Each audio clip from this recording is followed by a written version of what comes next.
అందరికీ తెలియపరుస్తున్నాను. అపోస్తలుల పౌలు ఫిలెమోనుకు రాసిన పత్రిక మనం చదువుకున్నాము. పేజీ నెంబర్ 198, కొత్త నిబంధన 198 పేజీ నెంబర్.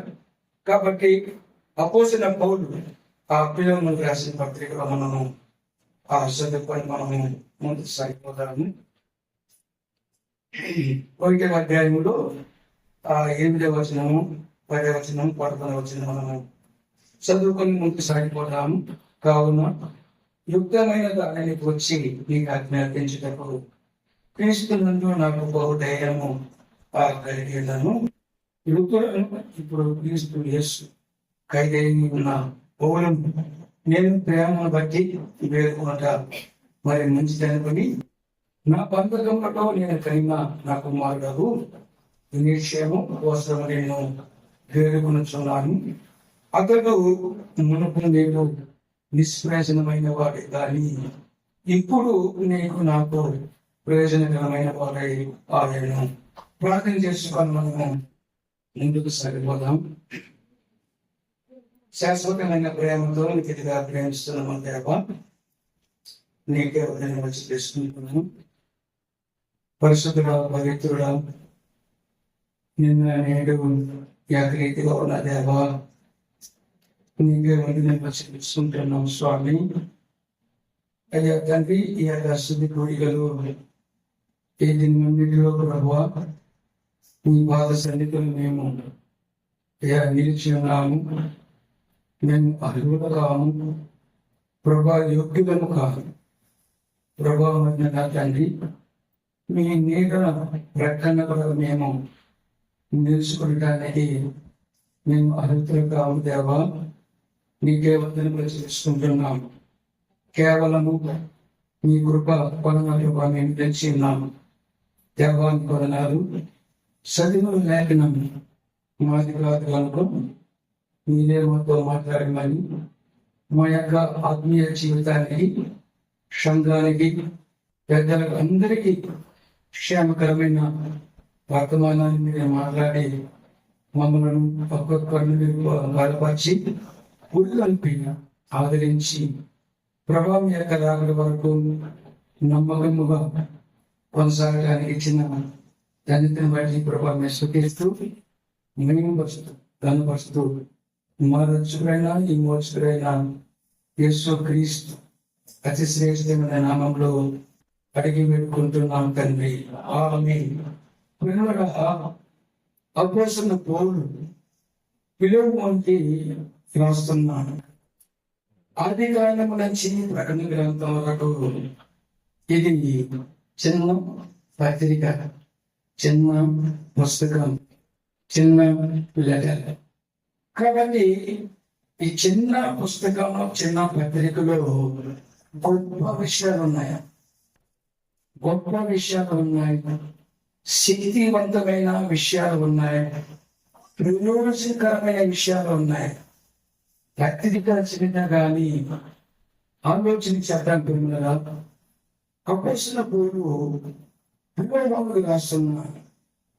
దీని యొక్క భావంలో రాస్తున్నాడు ఎందుకంటే ఒనేసిము ఒకప్పుడు ఫిలెమోను కుటుంబంలో ఉన్నాడు కనుక ఫిలెమోను కుటుంబంలోనే ఉన్నాడు.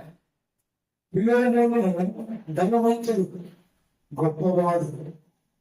అలాంటి ధనవంతుడు ఒనేసిము దాసత్వం కలిగినవాడు.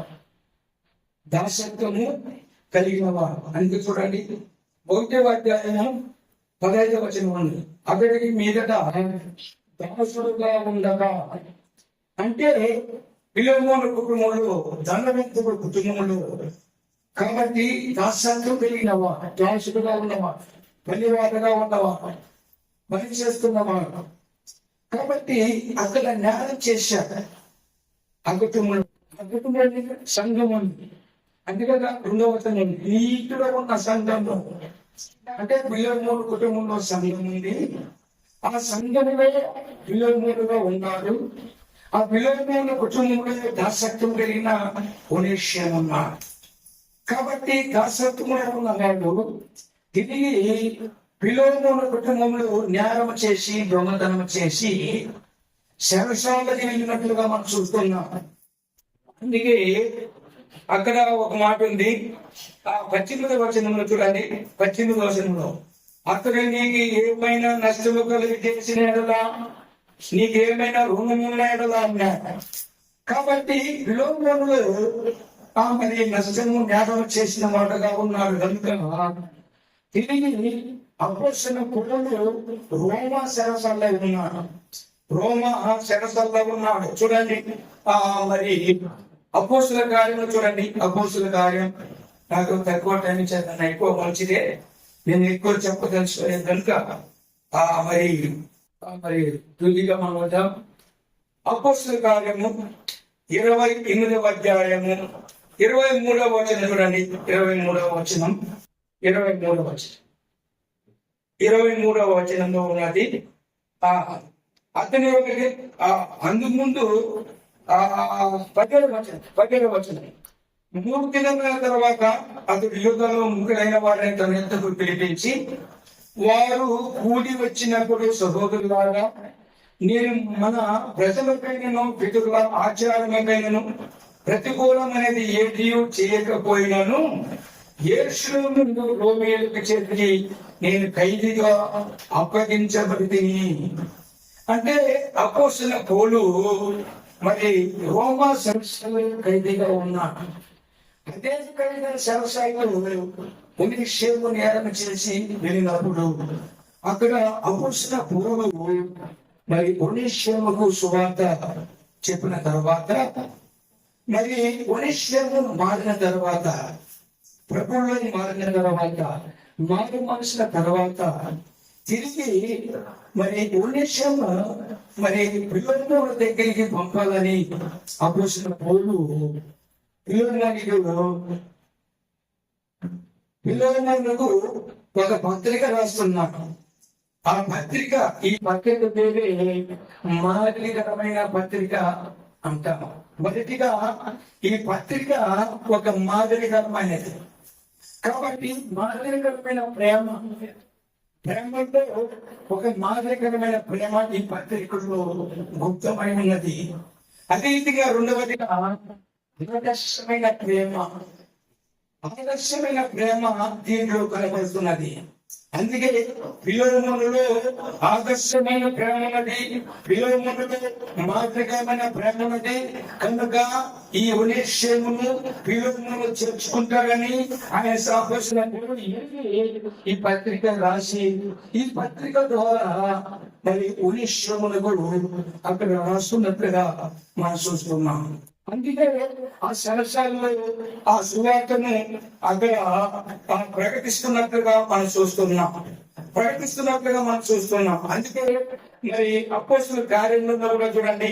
అపోస్తలుల కార్యం 23వ వచనం అతనికి ఒక దినము నియమించి అతని బసలోనికి అతని యొద్దకు అనేకులు వచ్చింది. ఉదయం నుండి సాయంకాలం వరకు దేవుని రాజ్యం గురించి పూర్తి సాక్ష్యం ఇచ్చుచు మోసే ధర్మశాస్త్రం నుండి ప్రవక్తల నుండి సంగతులెత్తి యేసును పోచి వివరంగా బోధించుచు వారిని ఒప్పించుచు. అపోస్తలుల పౌలు అది రాజులైన సరే, మంత్రులైన సరే, అధికారుల సరే, అధిపతులైన సరే, ధనవంతులైన సరే, ఎంత గొప్పవారైనా సరే, చిన్నవారైనా సరే, నేరస్తులు ఎవరైనా కానీ అపోస్తలులైన పౌలు ఎద్దుకు వచ్చినప్పుడు ఆయన ధారాళంగా భయపడకుండా జరగకుండా సువార్త సందేశాన్ని వినిపించి ప్రభువులో నడిపించడమే అపోస్తలులైన పౌలు యొక్క ఉద్దేశ్యం.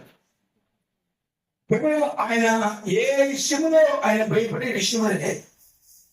అందుకే ఆయన ధారాళంగా అద్భుతంగా సువార్త సందేశాన్ని వినిపించి ఒనేషిముకు వినిపించి సువార్త సందేశం విక్రీత తర్వాత అందుకే అక్కడ చూడండి చూడండి అపోస్తలుడైన పౌలు ఫిలిప్పీయులకు రాసిన పత్రికలో అక్కడ చెప్తున్నా ఏమని 10వ అధ్యాయంలో ఆ సేవలో యేసు క్రీస్తు కైగలిగిన పౌరులు నేను ప్రేమను బట్టి వేడుకుంటా మరి మంచిదని కొని నా బంధకములలో నేను కలిగిన నా పిల్లాడు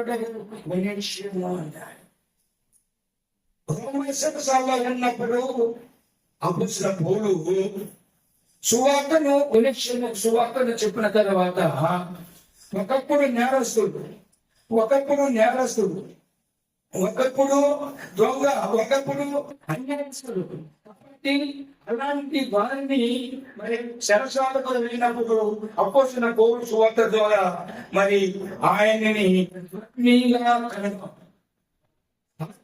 కనడం ఈ కనుక అనేది కొంతమందికి అర్థం కాదు. కనుక అంటే శరీరధారంగా ఈ లోక సంబంధమైన శరీరధారంగా తల్లిదండ్రులు ఉన్నారు అంతే కదా. మరి ప్రతి ఒక్కరికి తల్లిదండ్రులు ఎక్కువగా ఉన్నారు కాబట్టి ఇక్కడ అపోస్తలుడైన పౌలు చెప్తున్నాడు, నేను నా బంధకములతో నేను గుణేశ్వరును కన్నాను అన్నాడు. ఎలా కన్నాడు? అంతటా మరి మనిషిని మగవాన్ని ఎక్కడ కనడం అనేది కొంతమందికి అర్థం కాదు. అందుకే కనుక కన్నాడు. కన్న తర్వాత ఆయన మారు మనసు పొందిన తర్వాత తిరిగి విఘ్నేశ్వరును దేవునిలో ప్రయోజనకరంగా ఉన్నవాడుగా మనం చూస్తున్నాం. అంటే కింద వచనంలో ఉన్నేషము ప్రయోజనకరంగా ఉన్నవాడు, ఉన్నేషము పరిచారం చేసేవాడు, ఉన్నేషము నమ్మకమైన వాడు అని అపోస్తలుడైన పౌలు ఫిలిప్పీయులకు చెప్తున్నట్టుగా మనం చూస్తున్నాం. నిజమే, ఫిలిప్పీయులు ఒకప్పుడు నీ కుటుంబంలో ఉన్నప్పుడు ఉన్నేషము ప్రయోజనం లేకుండా ఉండొచ్చు, నమ్మకంగా లేకుండా ఉండొచ్చు, పరిచయం చేయలేకుండా ఉండొచ్చు, కాబట్టి పొరపాటు చేస్తుండొచ్చు, నేరం చేస్తుండొచ్చు, ఒప్పుకుంటున్నాను. కానీ ఇప్పుడు దేవుల్లో ఆత్మీయంగా నేను కన్నాను కాబట్టి ఇప్పుడు ఇక్కడ నాకు పరిచయంగా చేస్తూ అతను నమ్మకంగా ప్రయోజనకరంగా ఉన్నాడు కాబట్టి అందుకే నేనే ఇక్కడ ఉంచాలనుకున్నాను గాని కాబట్టి 10వ వచనం నీ ఉపకారం అంటే నువ్వు చేసే ఉపకారం నాకు చేసావు కనుక ఆ ఉపకారం నాకు జ్ఞాపకం చేసుకొని ఇతరులు నా దగ్గర ఉండటం క్షేమం కావద్దనట. అందుకే తిరిగి నీ ఎద్దుకు నేను ఒప్పుతున్నాను. అతను ప్రయోజనం కలిగిన వాడు, నమ్మకమైన వాడు, పరిచారం చేసేవాడు. ఇది నీకును నీ కుటుంబానికి దేవుని సంఘానికి మొదటిగా దేవునికి ప్రయోజనకరంగా పుణ్యక్షేమం ఉన్నాడు కనుక ఇతను నీ ఎద్దకు రావడము అది దేవునికి, అది నీకును సంఘానికి ప్రేమకరంగా ఉన్నట్లుగా మనం చూస్తున్నాం. అందుకే కాబట్టి ఇక్కడ మరి మొదటిగా మనం అంటాం, నేను కన్నాను నా కుమారుడైన పుణ్యక్షేమం కన్నాను. కాబట్టి కనుక అంటే చూడండి యోహాను సువార్త చూడండి, యోహాను సువార్త 3వ అధ్యాయం 3వ వచనం చదువుకుందాం. యోహాను సువార్త 3వ అధ్యాయం 3వ వచనం. అందుకే అతనితో ఒకడు కొత్తగా జన్మిస్తే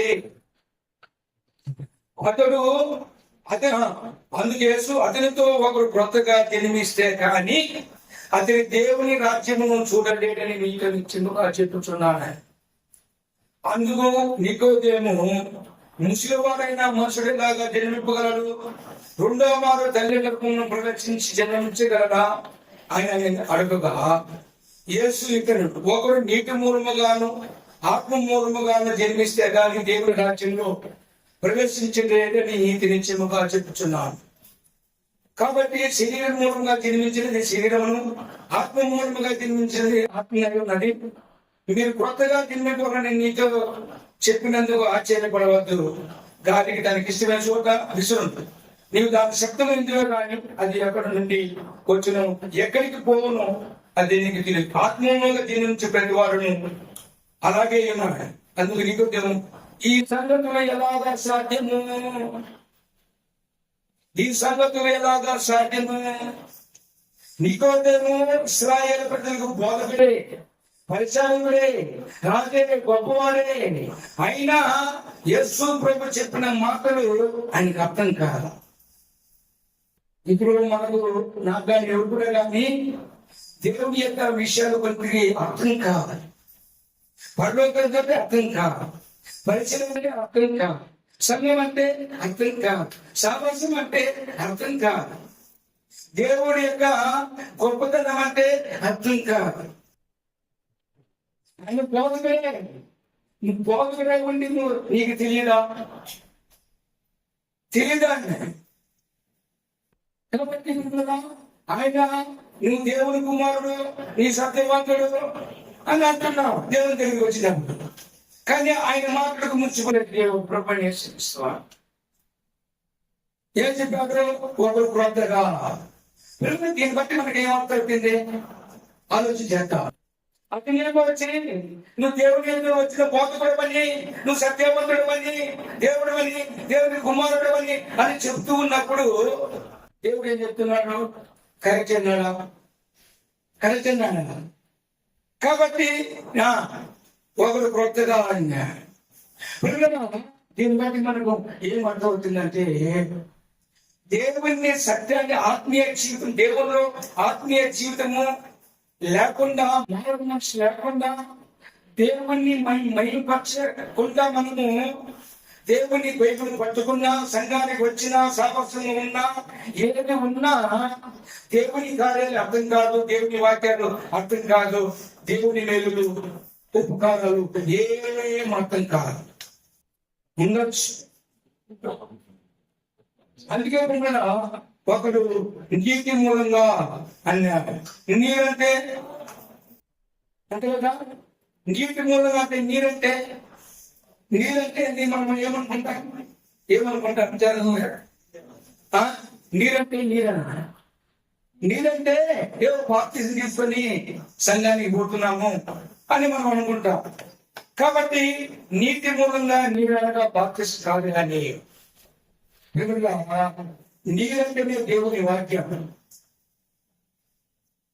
గొలగొత్త కొండ పైన యేసు ప్రభుని శిలువ వేసినప్పుడు కుడి పక్క ఒక దొంగ, ఎడమ పక్క ఒక దొంగ, మధ్యలో ప్రభుని యేసుక్రీస్తు వారిని శిలువ వేశారు. శిలువ వేసిన తర్వాత ఒక నేరస్తుడు ఏం చేశాడు? చెప్పాడు. ఒక నేరస్తుడు, అయ్యా నువ్వు దేవుని కుమారుడవు, నువ్వు సత్యవంతుడవు, దేవుని యొద్ద నుండి వచ్చిన వాడవు, నీ అద్భుతాలు చూశాను, నీ గొప్ప కార్యాలు చూశాను, నీ మహిమ కార్యాలు చూశాను, నిన్ను నువ్వు రక్షించుకో, నన్ను రక్షించు అని ఒక నేరస్తుడు చెప్పాడు. మరి రెండో నేరస్తుడు ఏం చెప్పాడు? అలాంటివి కాదు, మనం నేరం చేసిన దానికి మనం అనుభవిస్తున్నది వాస్తవమే. అర్థమే ఆ ప్రభు ఏ నేరము చేయనివాడు, ఏ దోషము లేనివాడు, ఏ పాపము లేనివాడు, ఏ అన్యాయము లేనివాడు, పవిత్రుడు, గొప్పవాడు. అతను శిక్ష అనుభవించడము అది నేరం, అది కరెక్ట్ కాదు కనుక అని చెప్పి ప్రభు నేనే నీ రాజ్యంలో నన్ను చేర్చుకో అన్నప్పుడు అది బాప్తిని తీసుకున్నాడా? బాప్తిని తీసుకున్నాడా? లేదు కదా.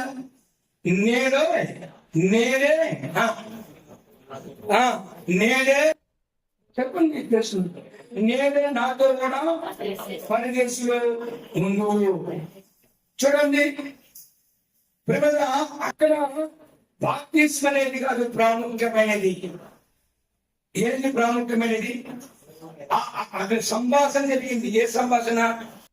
పర్లో ఆ శిలువలో సంభాషణ జరిగింది. ఏ సంభాషణ? అయ్యా మనం చేసింది నేరమే, అనేది మాకు ఏ నేరం చేయలేదు. వాక్య శబ్దాన్ని ఎరగకపోయినా కానీ వాక్యాన్ని గ్రహించారు. వాక్యాన్ని గ్రహించారు కనుకనే అందుకే దేవుడికి తెలుసును. నిజమే, అని నేనే నాతో కూడా నువ్వు పరదేశులు ఉండు అని అక్కడ చెప్తున్నట్లుగా మనం చూస్తున్నాం. ప్రేమైన వాక్యము అని అక్కడ మనము చూస్తున్నాం.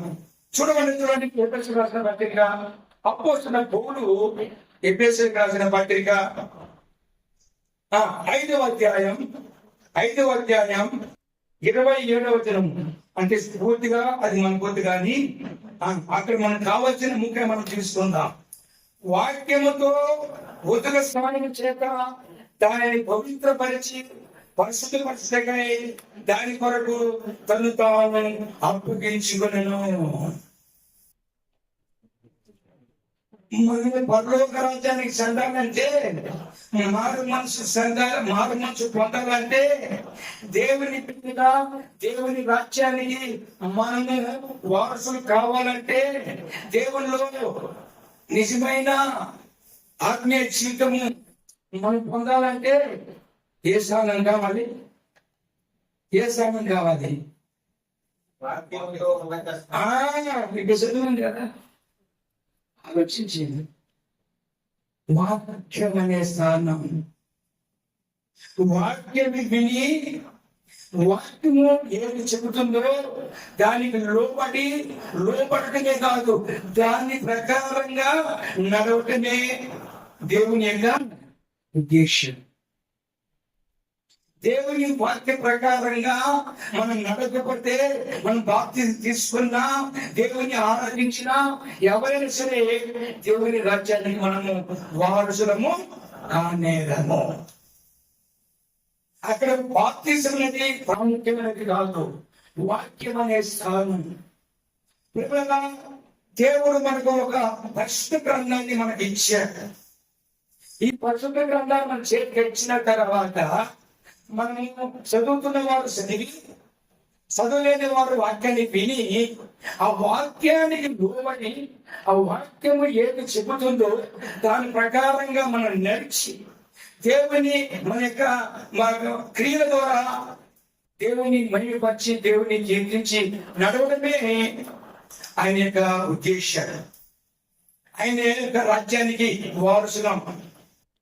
అందుకే చూడండి, ఇంకొక చెప్తున్నాడు, యాకోబు భక్తుడు చెప్తున్నాడు. చూడండి, యాకోబు రాసిన పత్రిక 1వ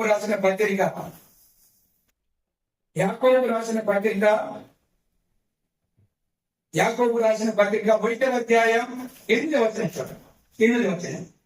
అట్టి మనుషులు దీన మనసుడై తన సమస్త మార్గం అస్థిరుడు కనుక ప్రభు వలన, అది యాకోబు రాసిన పత్రిక,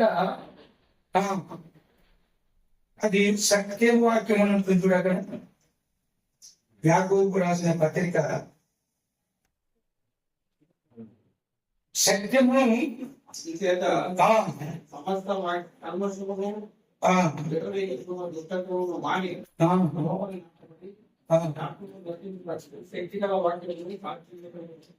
కాబట్టి ఇక్కడ యాకోబు రాసిన పత్రికలో 18 వచనం, యాకోబు రాసిన పత్రిక 1వ అధ్యాయము 18వ వచనం. ఆయన తను సృష్టించిన వాటిలో మనం ప్రథమ ఫలముగా ఉంటున్నట్టు సత్యవాక్యం వలన మనము తన సంకల్ప ప్రకారముగా కనెను. దేవుడు మనను ఎలాగ కన్నాడు?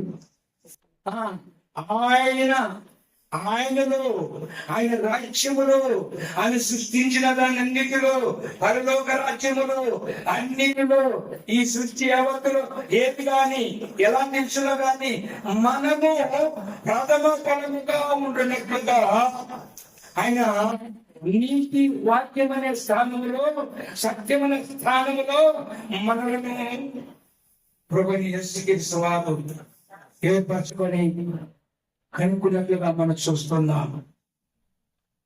అందుకే పిల్లలు కదా దేన్ని చెప్పాడు? ఏం చెప్పాడు? అపోస్తలుని కూడా ఏం చెప్పాడు? ఫిలోమోనుకి ఏం చెప్పాడు? అయ్యా, నా బంధకములలో ఒనేసిము కుమారుని నేను కన్నాను. కానీ అతనిని నీ యొద్దకు పంపుతున్నాను, అతడు ప్రయోజనకరంగా ఉండటకు అన్నాడు. ప్రయోజనకరంగా ఉండటకు అన్నాడు. ప్రియులారా, ప్రయోజనకరంగా, మునుపు ప్రయోజనకరంగా లేదు, ఇప్పుడు ప్రయోజనకరంగా ఉన్నాడు. మునుపు నేరస్తుడే, మునుపు నువ్వు నేరస్తుడే. అందుకే చూడండి, అక్కడ ఒక మాట చూస్తాం, విలువ రాసిన పత్రిక అది మనం తీసుకొని, అతడు మునుపు నీకు నిష్ప్రయోజనమైన వాడే కానీ ఇప్పుడు నీకు నాకు ప్రయోజనకరమైన వాడు. మునుపు నిష్ప్రయోజనుడే, మునుపు నేరస్తుడే, మునుపు దొంగే, నీ మునుపు పనికిరాని వాడే, మోసగాడే, నేరస్తుడే. కానీ ఇప్పుడు నా యొద్దకు వచ్చినప్పుడు, చెరసాలకు ఉన్నప్పుడు ప్రభుని యేసుక్రీస్తు సువార్తను అందించి దేవుని వాక్యం ద్వారా ఆయన్ని ప్రయోజనకరంగా దిద్ది అతను ప్రయోజనకరంగా ఉన్నాడు. అంటే దీన్ని బట్టి మనకి ఏం మాట్లాడతాం చెప్పండి, కొద్దిగా ఆలోచించండి. మునుపు నిష్ప్రయోజనే, ఇప్పుడు ప్రయోజనం కలిగిన వాడు అంటున్నాడు అపోస్తలుడు పౌలు విషయం గురించి. దీని బట్టి మనకి ఏం మాట్లాడుతుంది, మునుపు నేరస్తుడే, ఇప్పుడు నేరం కలిగిన వాడు కాదు, ప్రయోజనం కలిగిన వాడు, గొప్పవాడు, ఆయన నమ్మకస్తుడు, పరిచయం చేసేవాడు, ప్రయోజనకరంగా, సంఘములకు ప్రయోజనకరంగా, దేవునికి ప్రయోజనకరంగా, వరములకు ప్రయోజనకరంగా, సువార్తలో ప్రయోజనకరంగా, అన్నిటిలో నమ్మకమైన వాడు.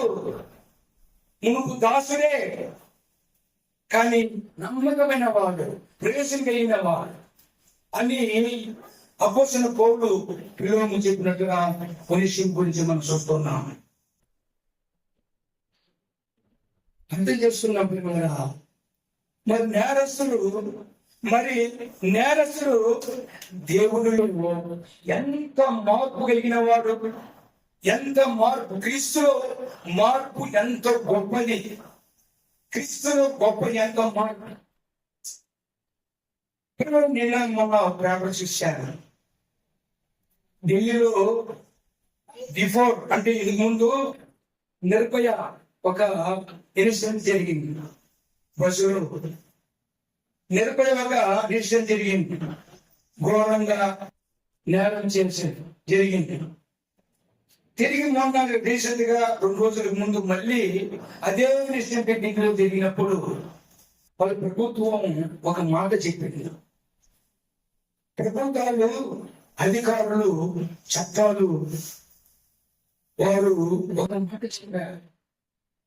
మరి ఎన్ని చట్టాలు తీసుకుని వచ్చి మనిషిని సరసాలు వేసినా మనిషిలో ఏం లేదు, మార్పు లేదు. ఎన్ని చట్టాలు తీసుకుని వచ్చినా, అంటే సరసాలు అంటే ఏంటి, సరసాలు వేయడం అంటే ఏంటి, న్యాయం చేసిన ఒక మనిషిని ప్రయోజనకరంగా తీర్చి వారు మారు మనసు పొంది ఒక ప్రయోజనకరంగా ఉంటే తనకు, తన కుటుంబానికి, తన యొక్క జీవితానికి గొప్పవాడుగా ఉంటారని సరసాత వేయడం. కానీ అలాంటి సరసాలే చట్టాలు ఒక మనిషిని తీర్చిదిద్దలేకపోతున్నది. చూస్తున్నాను కదా, ఎన్నోసార్లు దొంగతనం చేసేవాళ్ళు సరసాలకు పోతే తిరిగి మళ్ళీ దొంగతనం చేస్తారు. నేరం చేసి సరసాలకు వెళ్తే మళ్ళీ నేరం చెప్తున్నారు కదా. మీరు మా జీవితకు ఒక 10-12 సార్లు వచ్చాడు. మీరు ఎన్నిసార్లు వచ్చాడు? 10-12 సార్లు వచ్చాడు. అంటే అతను మార్పు ఉందని అర్థం, మార్పు లేదని అర్థం. మార్పు లేదు. అందుకే పిల్లరా, క్రీస్తులో మార్పు, క్రీస్తులో మార్పు. అక్కడ ఎందుకు నా విషయం నేను వస్తాను. నేను చదివింది డిప్లొమా ఇంజనీరింగ్. డిప్లొమా ఇంజనీరింగ్ చేసుకున్నా కళ్ళు త్రాగుతూ, సారాయి తాగుతూ, వీధులు తాగుతూ, ఆన్స్ వేస్తూ, లోకాన్ని అనుసరిస్తూ ఎన్నో అసలు అసలు నా క్యారెక్టర్కు మిస్టర్లే అలాంటిగా జీవించిన వాడిని, అలాంటిగా జీవించి అలాంటి బ్రతికిన వాడిని క్రీస్తులో ప్రభువైన యేసుక్రీస్తు వారు ద్వారా పెద్దలు సువార్త చెప్పిన తర్వాత బయటకు తీసుకొని వచ్చిన తర్వాత నాలో ఎంతో గొప్ప మార్పు చెందిన వారిగా ఉన్నాను. చెందిన వారిగా కాదు, ఈ రోజుల్లో దేవుని సన్నిధిలో దేవుని బలిపీఠం నిలిచి దేవుని వాక్యాన్ని ఇంతగానే అనిపిస్తున్నాయంటే నా జ్ఞానంగా, నా మంచితనంగా, దేవునిలో కలిగిన మార్పే, దేవునిలో కలిగిన మార్పే. అందుకే ప్రేమగా దేవునిలో కలిగిన మార్పు ఎక్కడ కాదు, దేవుడు కలిగిన మార్పు. దేవునిలో మనం మారు మనసు పొంది నిష్ప్రయోజనం కలిగిన వారుగా ఉన్నా, ప్రయోజనం లేని వారుగా ఉన్నా, పనికిరాని వారుగా ఉన్నా, ఎంత నేరముగా ఉన్నా, ఎంత దొంగగా ఉన్నా, ఎంత త్రాగుబోతుగా ఉన్నా, ఎంత వారే ఉన్నవాడు కానీ ప్రభువులోనికి వచ్చిన తర్వాత, ప్రభు వాక్యాన్ని అంగీకరించిన తర్వాత, ప్రభులో నచ్చిన తర్వాత, ప్రభువుకు మనము హృదయాన్ని అప్పగించిన తర్వాత దేవుడు మనల్ని గొప్పవాడుగా, ప్రయోజనకరంగా తీర్చిదిద్దుతారని ప్రియులుగా మనం చూస్తున్నాం. ప్రియులుగా చూడండి, క్రీస్తులో ఎంత గొప్ప మార్పు కలిగిందో. అందుకే చూడండి తీతులు రాసిన పత్రిక, అపోస్తలుల పౌలు తీతులు రాసిన పత్రిక 3వ అధ్యాయం చూడండి, 3వ అధ్యాయము 8వ వచనం. ఈ మాట నమ్మదగినది కనుక దేవుని యందు విశ్వాసం ఉంచిన సత్క్రియలను శ్రద్ధగా చేయను మనసున్నట్లు నీవే ఆ సంగతులను కూర్చి దృఢముగా చెప్పుచుండవలనని కోరుచున్నాను. ఇవి మంచిదియో మనసులకు ప్రయోజనకరమై ఉన్నవి కానీ అన్నారు. మనము దేవుని యొక్క మాటకు తన హృదయాన్ని అప్పగించి, తన మనసును అప్పగించి, దేవుని వాక్యాన్ని విని దేవుని సన్నిధిలో మనం కొనసాగుతున్నప్పుడు దేవుడు మనల్ని ఒక గొప్పవాడుగా, ఒక ప్రవేశకరంగా నడిపించేవాడుగా, ఎంచుకునేవాడుగా మనం చూస్తున్నాం కదా. క్రీస్తులో ఉన్నది కానీ నువ్వు ఏమి చేసినా, ఎక్కడికి వెళ్ళినా, ఎంత ప్రయత్నం చేసినా, నేను ప్రభువును అంగీకరించక మునుపు నా జీవితము నిష్ప్రయోజనమే. కుటుంబాన్ని పోషించలేని వాడిని, వారి పిల్లలని చూడలేని వాడని, వారి ప్రజలని చూడలేని వాడని, ఏ ఆర్థికంగా విషయంలో కానీ నేను ముందుకు సాగలేని వాడని నేను అప్పుడప్పుడు ఆలోచన చేసుకుంటున్నా. ఏమని? అసలు నేను ఎందుకు ఈ భూమి మీద పుట్టాను, నేను ఎందుకు ఇలా ఉన్నాను అని ఆలోచన. అప్పుడు ప్రభుని ఎరగక ముందు ఆలోచించండి. ఇప్పుడు ప్రభువు ఎందుకు వచ్చిన తర్వాత ఆయన నన్ను ఒక ప్రయోజనకరంగా తీర్చాడు. కారణం ఎక్కడ మార్పు? క్రీస్తులో మార్పు. చూడండి, అపోస్తలుల పౌలు తిమోతికి రాసిన 2వ పత్రిక 4వ అధ్యాయం 11వ వచనం. లోక మార్గమే నడుతున్నాడు, మార్పుని వెంట పెట్టుకుని రమ్ము. అతడు పరిచారం నిమిత్తమై నిష్ప్రయోజన కలిగిన వాడు.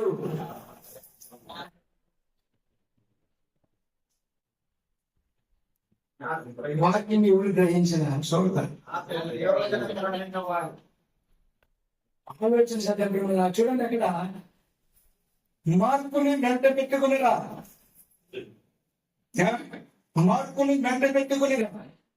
లోకం మాటను నేర్కొన్నాడు, మార్పుని వెంట పెట్టుకున్న రమ్ము, అతడు పరిచారం నిమిత్తమై నాకు ప్రయోజనకరంగా ఉన్నాడు.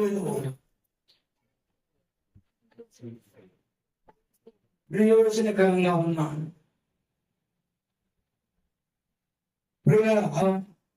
దేవుని ఎందు విశ్వాసం ఉంచినప్పుడు, ఆయన సంపూర్ణంగా మన దేవుడు కన్నప్పుడు, సంపూర్ణమైన జీవితంలో మనలో ఉన్నప్పుడు, పవిత్రమైన జీవితంలో మనలో ఉన్నప్పుడు, ఆత్మీయ జీవితంలో మనలో ఉన్నప్పుడు, దేవుని రాజ్యానికి సంబంధమైన మనలో మనం ఉన్నప్పుడు మనం ఎలాంటి ఉండాలి? ఎక్కడ ప్రయోజనంగా ఉండాలి? ఎక్కడ ప్రయోజనం ఉండాలి? ఎవరి ప్రయోజనంగా ఉండాలి? ఎక్కడ ప్రయోజనం ఉండాలి? ఎవరికి ప్రయోజనంగా ఉండాలి? చెప్పలేదు.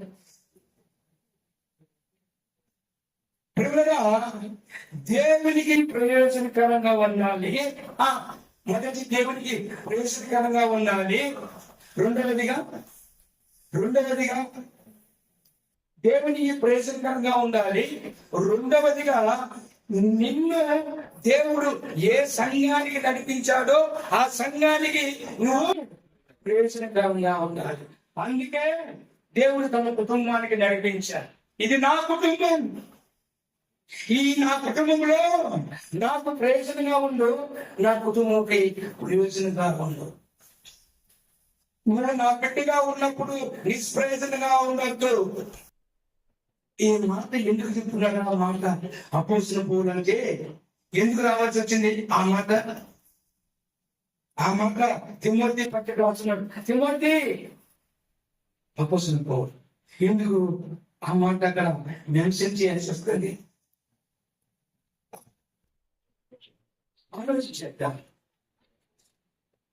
ఆ మాటగా ఎందుకు అక్కడ మెన్షన్ చేయాల్సి వస్తుందంటే, దేవుని నమ్ముకున్న మనము కొన్ని విషయాల్లో మనం ఏం చేస్తున్నామంటే, అది తెలిసి చేస్తున్నామో అది తెలియక చేస్తున్నామో, దేవుని యొక్క రక్షణ పొందడం నిజం వస్తుంది. సంఘానికి మనం వస్తున్నామంటే ఒక ఆదివారం మాత్రమే వచ్చిపోతున్నామా అనేది కాదు. అది దాని భావం. ఆదివారం వచ్చిపోతున్నది కాదు, అది మన విషయం. ఆరాధనగా అది మనకి సంబంధం. ఎందుకు ఆరాధన అంటే మనకి ఎందుకు సంబంధం అంటే, దేవుడు మనకి రక్షించాడు కాబట్టి ఆయన మనము ఆరాధించాలి. సంఘములో, సువార్త విషయములో, ఆత్మ రక్షణ విషయంలో, ఇచ్చే విషయంలో, సంఘం కట్టే విషయంలో, మనుషులు చేసే విషయంలో, దైవ కార్య విషయంలో, మీకు ఏ విషయంలో దేవుని నామాన్ని మహింపరచాలని, దేవుని నామాన్ని ఊరేగించడంలో మనము ఒక ప్రయోజనకరంగా, ఒక పల్లాటుడిగా, ఒక శక్తిమంతులుగా ఉండాలి. ఇలాంటి లేకపోతే మనం దేవుణ్ణి ఎంత స్తుతించినా, ఎంత వర్ణించినా మన జీవితము వ్యర్థమే. అందుకే దేవుని దాసులకు, సేవకులకు పరిచయం చేసేవారుగా, దేవుని వాక్య విషయంలో, బోధించే విషయంలో, ఆత్మరక్షణ విషయంలో, దేవుని కార్య విషయంలో అతను ప్రయోజనకరంగా ఉన్నట్లుగా మనం చూస్తున్నాం. ప్రయోజనకరంగా ఉన్నట్లుగా మనం చూస్తున్నాం. మన రక్షింపబడిన విషయంలో మన పని